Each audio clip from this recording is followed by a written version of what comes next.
Nos encontramos ante la tumba de San Agustín, en una ciudad que no fue ni mucho menos donde nació, ni tampoco donde murió, y que en las circunstancias históricas, no solamente inmediatas a su muerte, sino posteriores, terminaron por conducir aquí a su cuerpo. Estamos ante los restos de uno de los más grandes santos pensadores de la Iglesia. Y también aquí, lo mismo que hemos hecho los días anteriores, y si Dios quiere haremos los siguientes, tenemos que preguntarnos quién era, cómo fue su itinerario para la santidad y por lo tanto qué ejemplo nos da, y luego qué podemos pedirle a este hombre, a este santo, para nosotros y para los nuestros. Nació en una ciudad del norte de África, en Tagaste, que hoy pertenece a Argelia, en una época en que todavía el Imperio Romano aún estaba unido, año 354, de un padre pagano, violento, y de una mamá católica, cristiana, Santa Mónica. Un padre violento, un padre muy duro con su esposa, aunque las cosas hay que situarlas en su contexto, pero aún así, que hizo sufrir enormemente a aquella santa mujer. No consiguió Santa Mónica que Agustín se bautizara de niño, y con su naturaleza indómita, brillante, fue creciendo, y según iba creciendo iba dando muestras de lo bueno y de lo malo que había en él. Es un santo del que se puede decir, como de otros, y es una lección para todos, que todo santo ha tenido un pasado y que todo pecador tiene un futuro. Tuvo un pasado que le llevó a unirse con una mujer con la que vivió muchos años, a tener un hijo de ella y a llevar una vida de búsqueda de la verdad, no de búsqueda de Dios, pero sí de búsqueda de la verdad, que le llevó, entre otras cosas, a meterse en una secta que entonces era fuerte, estaba de moda, la de los maniqueos. Con 28 años dejó África y fue a Roma buscando siempre esa verdad, pero en ese momento ya la capital del Imperio Romano no estaba en Roma, sino que la habían trasladado a la ciudad de Milán, no muy lejos de esta ciudad de Pavía donde nos encontramos. Porque estando más cerca de la frontera donde se libraban los grandes combates contra las tribus de los bárbaros, el emperador había creído más conveniente trasladar aquí la capital. Este joven en Roma, en Milán, siguió buscando y su mamá le acompañó, no al principio, pero después se le unió. Y su mamá nunca dejó de creer que el milagro de la conversión era posible. Ya había muerto su padre, Santa Mónica logró, a base de sufrir y de rezar, que su marido se convirtiera. Al final, incluso, parece, según cuentan los historiadores, que aún más difícil fue que se convirtiera y se bautizara su suegra. No sé si esto tiene que ver con una generalización del término o fue solamente en aquel caso, convirtió al marido y convirtió a la suegra. Después, más tarde, ayudó en la conversión de su hijo, una gran mujer. Santa Mónica no dejó de rezar y de llorar por el dolor que le daba ver que este brillante hijo suyo vivía con una mujer, había tenido un hijo sin casarse con ella, estaba lejos de Dios y no fue fácil. En una ocasión, porque él en la secta de los maniqueos atacaba duramente a la Iglesia católica, Santa Mónica le echó de casa. No puedo consentir, ya era viuda, que tú insultes mi religión, y le echó de casa. Después le admitió más tarde, pero le puso en su sitio. Cuentan que tuvo un sueño, y que en ese sueño veía que su hijo acudía a ella, y se lo dijo. He tenido un sueño y he visto que tú vienes a mí, a mi fe. Y él le dijo, es que tú te vas a hacer maniquea, te vas a hacer de mi fe. Ella le dijo, no, el sueño me decía que tú te ibas a hacer católico, cristiano. Cuando llegó a Milán, aquí estaba de obispo un gran personaje, San Ambrosio, la escuchó, conoció a este brillante joven en la corte del emperador, gran maestro en retórica, con una formación filosófica de primera, un abogado ilustre. Se dio cuenta de que tenía potencial, pero sobre todo escuchó a su mamá, su dolor. Y de él, aunque hay distintas opiniones, los agustinos, que son los que saben de verdad de este tema, dicen que de él salió esta frase, una frase de consuelo y de esperanza dirigida a la mamá. No se puede perder el hijo de tantas lágrimas. Y efectivamente, San Agustín tenía 31 años cuando se convirtió. Tardó 2 años en prepararse para el bautismo. Se bautizó con 33 años, la edad de nuestro Señor. Después del bautismo, decidió entregarse por completo a Dios. Con una pequeña comunidad de seguidores, volvió a África, a Tagaste, a su ciudad. Su mamá murió en el camino, murió en el puerto de Roma, en Ostia. De él es también la frase, llorando, tenía que embarcar y dejaba en Ostia el cuerpo de su madre. Cuando uno de sus amigos le dice, está en el cielo, y él le contesta, lo sé, pero se ha muerto mi madre, déjame llorar un rato. Vuelve a África y empieza una comunidad de laicos, él era un laico recién bautizado. Empieza una comunidad de laicos allí en su ciudad, en Tagaste. Un día va a la vecina ciudad de Hipona para buscar recoger a un aspirante para esa comunidad. No sé cómo le llamarían en la época, si postulante o novicio, a un aspirante para aquella comunidad. Y los cristianos de Hipona ya no le permiten salir. Primero, no digo que le fuercen, pero casi le hacen sacerdote. Él lo acepta lógicamente, si no, no sería válido. Y pocos años después, él es nombrado obispo de Hipona. En ese momento tiene 41 años. Estamos en el año 395 y aquí en esta historia las fechas son muy importantes. Tiene 41 años, hace apenas 10 años que se bautizó.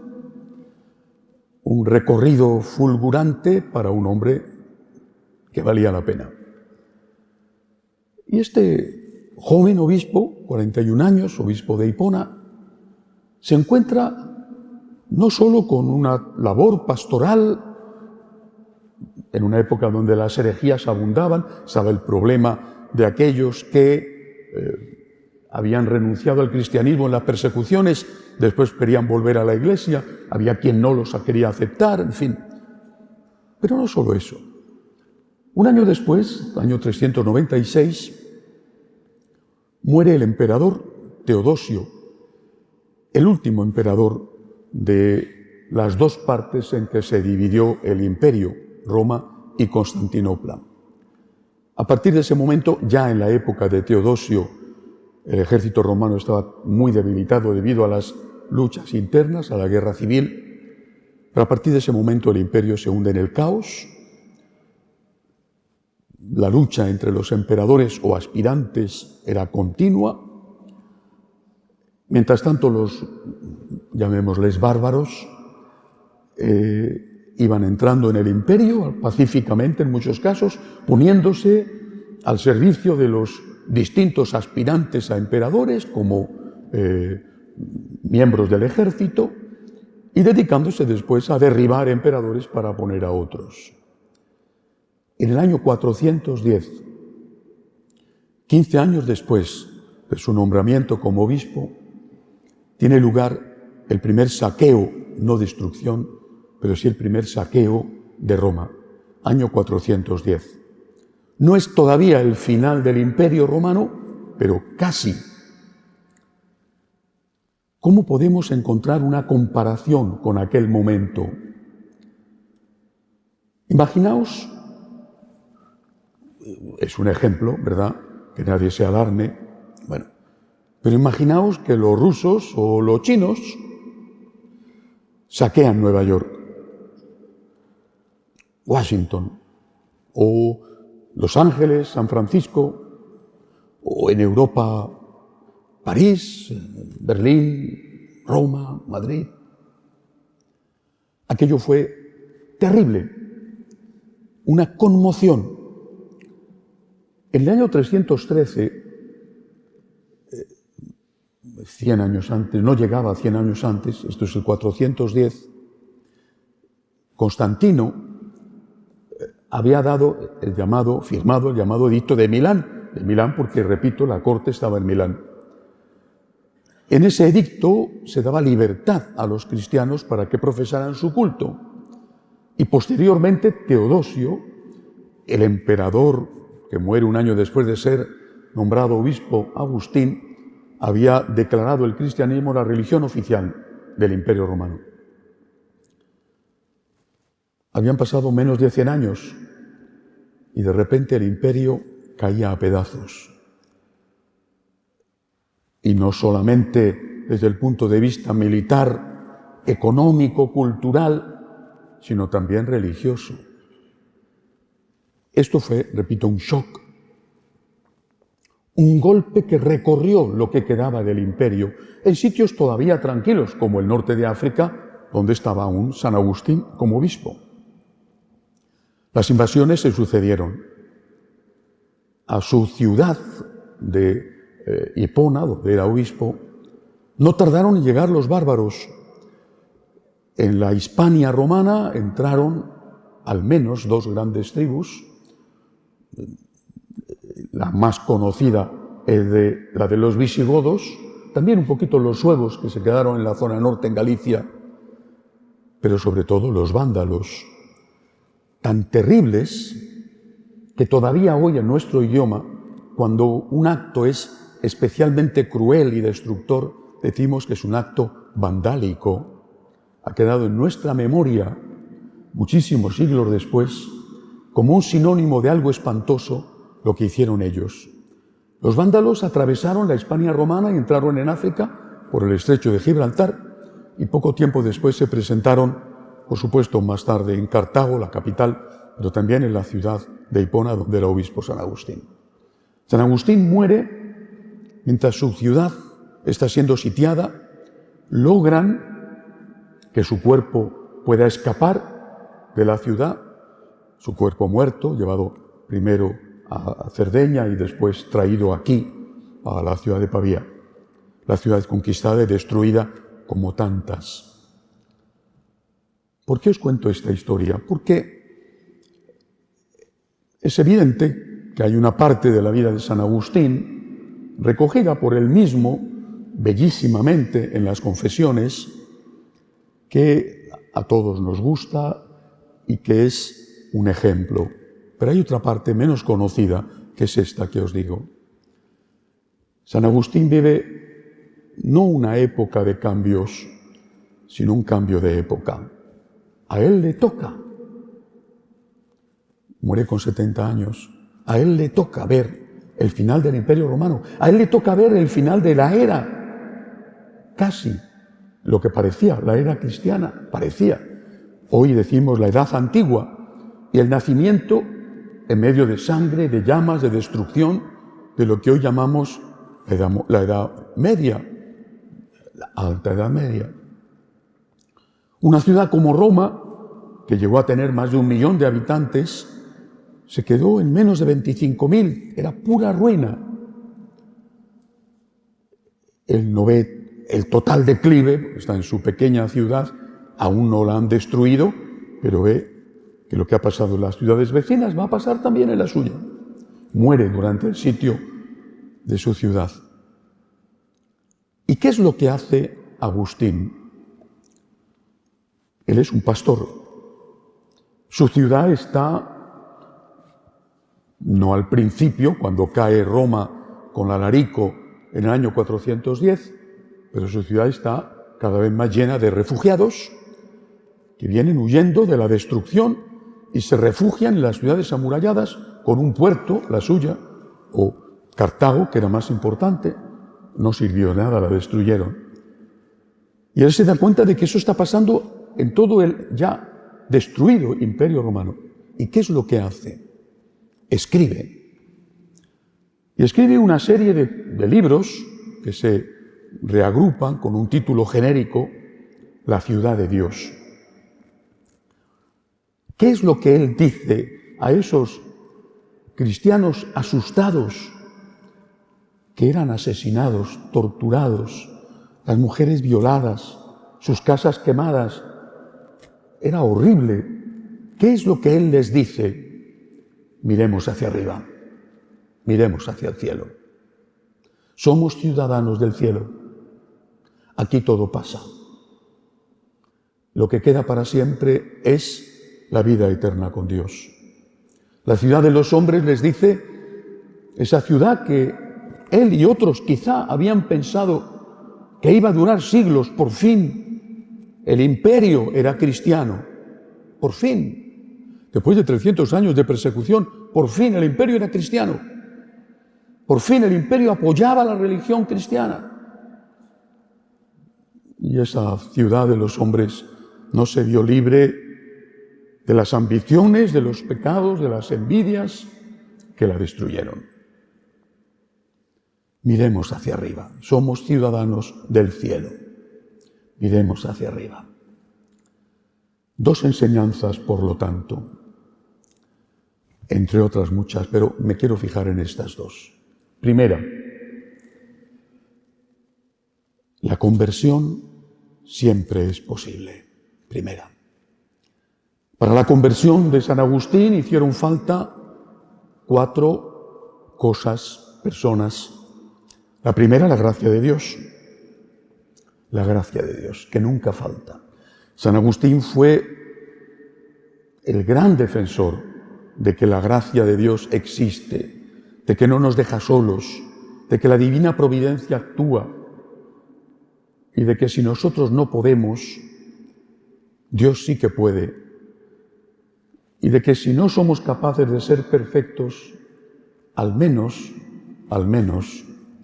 estemos arrepentidos de nuestros pecados. La gracia de Dios que actuó siempre y que sigue actuando. Segunda cosa, una mamá, Santa Mónica, que nunca dejó de rezar por su hijo, de rezar y de llorar. Y eso es algo que hay que recordar. No le abandonó, no solamente porque físicamente le siguió, le había quedado ya viuda, sino porque nunca dejó de confiar en que el milagro podía producirse. Pero también fue necesario un tercer elemento, un obispo. San Ambrosio de Milán, un obispo brillante, inteligente, valiente.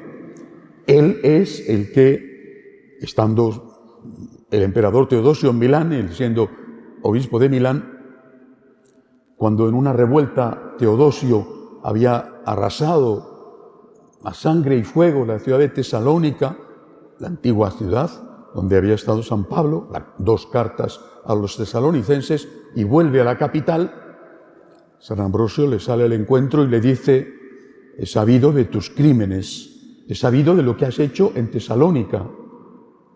Era ya cristiano, era el que había declarado el cristianismo la religión oficial del imperio. San Ambrosio se planta ante él y le dice: en esta iglesia tú no pasas, tienes que hacer penitencia pública, no puedo darte la comunión si tienes la mano manchada de sangre. Has matado a muchos inocentes, no ha sido una batalla, ha sido una carnicería. Se planta delante del emperador que podía haberle fulminado. Esos eran otros obispos. Y el emperador cede, hace penitencia pública y es readmitido a la comunión.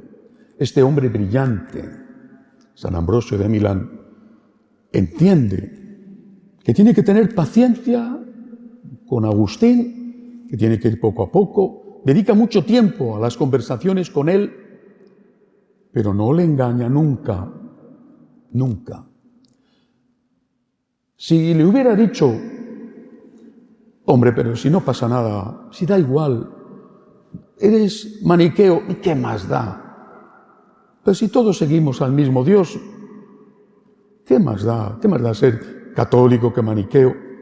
Estás viviendo con una mujer, tienes un hijo, pero ¿qué más da, hombre, por Dios? Si Dios es misericordioso, pues nada, sigue con ella o con 5, una detrás de otra o todas juntas. Hombre, pero no pasa nada. Pues San Agustín hoy no sería San Agustín. Le trató con amor, con respeto y con ese amor que implica decirle la verdad. Sin San Ambrosio, un obispo inteligente y fiel, no existiría San Agustín. Y después que estuvo, lógicamente, el cuarto elemento, que fue Agustín, buscaba la verdad, buscaba. Y eso era un don porque tantos no buscan. Y quizá el primer problema es ese. ¿Qué tenemos que pedir entonces? Pedir la gracia por la conversión de los que están lejos. Santa Mónica también consiguió, con la gracia de Dios, que su marido y su suegra se convirtieran. Pedir la gracia, no dejar de pedir nunca, rezar, llorar, ofrecer la Santa Misa, los sacrificios de cada día, uniéndolos al sacrificio del altar, pidiendo por los nuestros, especialmente por esos que se han alejado por tantos motivos. Es de San Agustín la frase: el que dice que Dios no existe, en realidad está diciendo que no le conviene que Dios exista. Bueno, pues hay que buscar también a un sacerdote, como hizo Santa Mónica, que ayude a esa oveja descarriada. Y esa es una tarea que hay que hacer. Me duele ver, me duele mucho, y no lo digo porque no son momentos. Es decir, no lo digo cuando vienen a contarme: ay, mi hijo se ha separado, no practica, y le llevé a tal colegio de religiosos, tal, le llevé a tal parroquia, y me duele. Y no digo, pero habría quizá que decir: ¿usted averiguó antes de llevarle a ese colegio qué formación daban? Usted no se molestó, pagó y ya está. Usted le llevó a esa parroquia con usted, usted no se molestó en averiguar cómo era la catequesis. Quizá tenía que haber usted ido a otra parroquia, un cuarto de hora más lejos de su casa, donde hubiera un cura católico. Por lo tanto, hay cosas que nosotros no podemos hacer, pero algunas sí. Rezar, ofrecer, buscar. Creer en la gracia que actúa. Confiar que el hijo de tantas lágrimas, un día, quizá tú no lo verás, pero un día ese hijo diga: yo quiero volver a la fe de mis padres, a la fe de mi madre. Nunca olvidaré un día en la parroquia de Madrid que vino a verme un muchacho, 20 despeinado, parecía un mendigo, con los ojos perdidos, hasta tal punto que hablar con un cura me dio un cierto miedo entrar con él en el despacho, porque pensé: ¿quién sabe lo que va a hacer? Está este drogado. Me dijo: acaba de morir mi madre. No estoy bautizado. Mi padre siempre se opuso, mi madre no lo consiguió, y habíamos quedado cuando yo fuera mayor. Él era ya universitario. Acaba de morir mi madre, estoy destrozado. Yo quiero, el día que yo me muera, vivir con mi madre. Quiero bautizarme. Su madre no lo vio desde la tierra. ¿Cuántas lágrimas, cuántas oraciones debió de hacer aquella mujer? No hay que rendirse nunca. Hay que rezar, hay que ofrecer sacrificios y hay que buscar al San Ambrosio, aunque te toque viajar un cuarto de hora de tu casa. La comodidad os mata.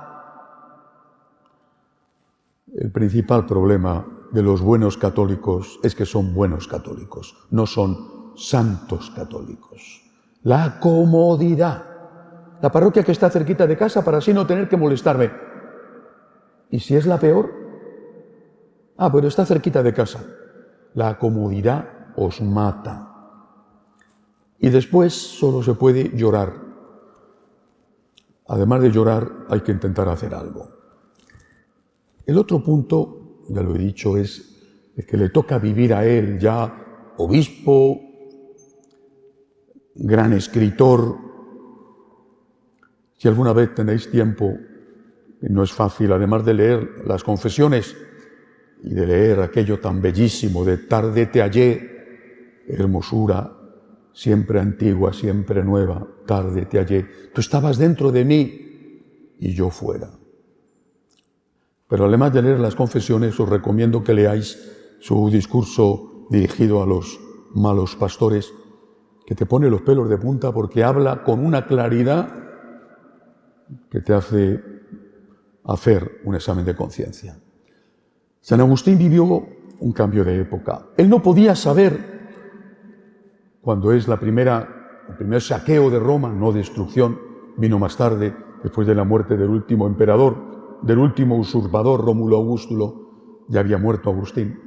Él no podía saber que 800 años más tarde se levantarían en Europa los más bellos edificios que han existido nunca en Europa y quizá en el mundo, las catedrales. No podía saber que existiría Notre Dame de París o la bellísima Catedral de León o la de Burgos o la Catedral de Chartres. No podía saberlo. Lo que él veía era destrucción. Y él decía a la gente: miremos al cielo. Somos ciudadanos del cielo. Mañana podemos morir. Mañana los bárbaros pueden derribar las murallas de la ciudad y pasarnos a todos a cuchillo. Mañana podemos morir. ¿Y qué? Somos ciudadanos del cielo. Era una persona con fe. ¿La tenemos? Esta mañana me mandaban por WhatsApp una noticia.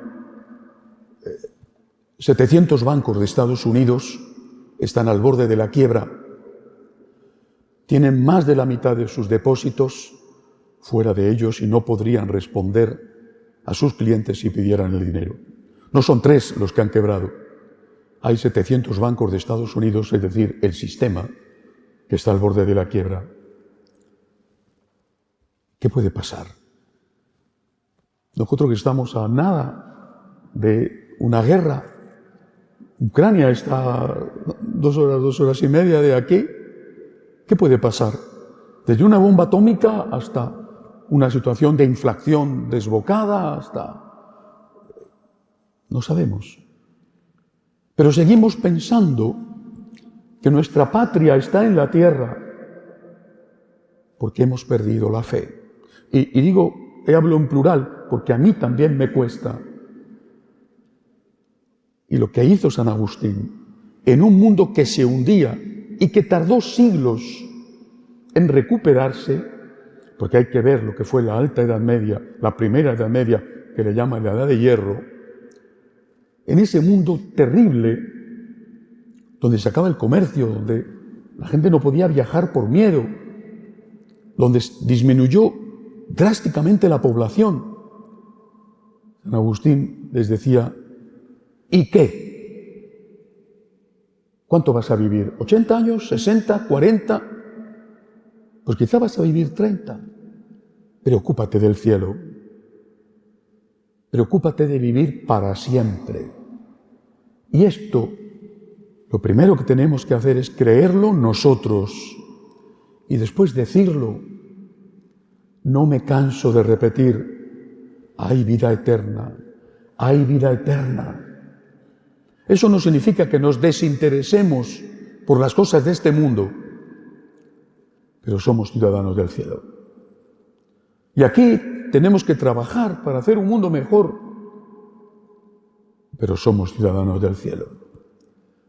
Así que tenemos que pedir a San Agustín, a Dios, por la intercesión de San Agustín, no solamente por la conversión de los nuestros que están lejos, por nuestra propia conversión, sino también para que no perdamos la fe en la gracia de Dios, en el poder de Dios, en la fuerza de la gracia y en la vida eterna. Que no la perdamos y que ayudemos a los que lloran, a los que están cerca de nosotros, a los que están desesperados, a los que no tienen trabajo, a los que están enfermos, a los que se les acerca la muerte, a los que la muerte se lleva a un ser querido, que les ayudemos a decir, mira al cielo, hay vida eterna. Con los pies en la tierra, pero con la cabeza en el cielo. ¿Quién sabe lo que será nuestra época? No lo sé. ¿Quién hubiera dicho hace un año que iba a estallar la guerra en Ucrania? ¿Quién hubiera dicho hace pocos meses que iba a quebrar el banco nada menos que el del Silicon Valley, el lugar de la tecnología?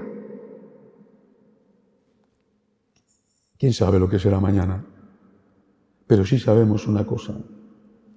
Si vivimos con Cristo, si morimos con Cristo, reinaremos con Cristo. Así que San Agustín es un maestro de conversión, de su propia conversión, un poderoso intercesor para la conversión de los nuestros y la nuestra propia, pero también es un modelo y un intercesor para que no perdamos nunca la esperanza. Él creyó en la vida eterna y ayudó a los asustados habitantes no solo de aquella ciudad, sino de aquel imperio que se destruyó, les ayudó a vivir con paz el final de una época que seguramente no ha habido ninguna otra tan dura como aquel paso entre la edad de oro de los romanos y la edad de hierro que vino a continuación. Que así sea.